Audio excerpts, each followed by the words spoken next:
is up, guys? It is Tech Game Boy on the Gaming House today, and today we're gonna be doing a battle between old games versus new games, and I'm gonna go over 5 topics and we're gonna compare them. So let's go ahead and get started.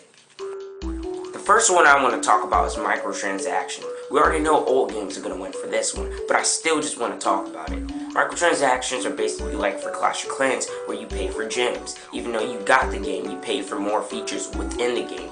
Basically DLC, which I think is annoying. And when certain places, yes, it's useful, but every game, that's starting to get annoying. So I'm going to discuss that.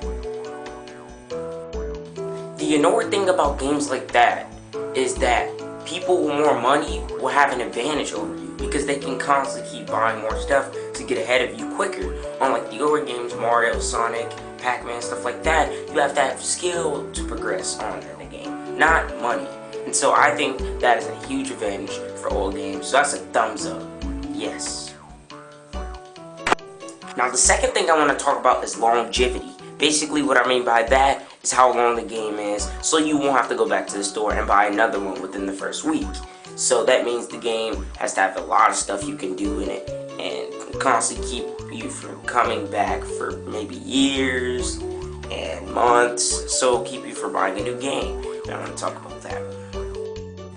Now with this one, I'm going to have to say newer games take the spot for this. For example, Skyrim.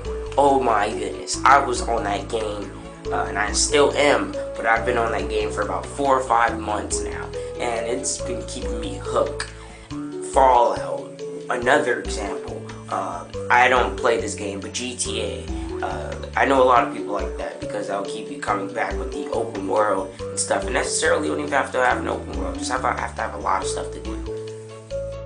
Now, I want to talk about story. Now, about story, I'm going to have to give it to the newer games. Now, there were some older games that focus on story, like Final Fantasy and some of those RPG games, and there might be others.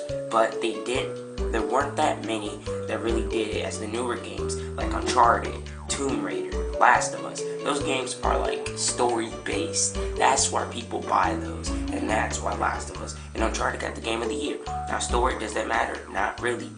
Mostly on the gameplay, because that's why we play video games.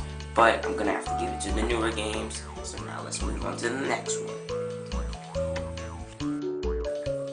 The last subject I'm gonna have to say is replay value. Now, I'm gonna have to say older games went for this one. Now, Order Down, Order in the Court. Now, let me explain. Basically, Pac-Man, Galaga, all those types of games, they still stand today. And arcades or other places like Dave and Buster's or Chuck E. Cheese and stuff like that. So yeah, older games went for replay value. Now the 5th subject is which one is better, older or newer. That's up to you guys to decide in the comment section. I want to hear you guys' comments and suggestions for other videos.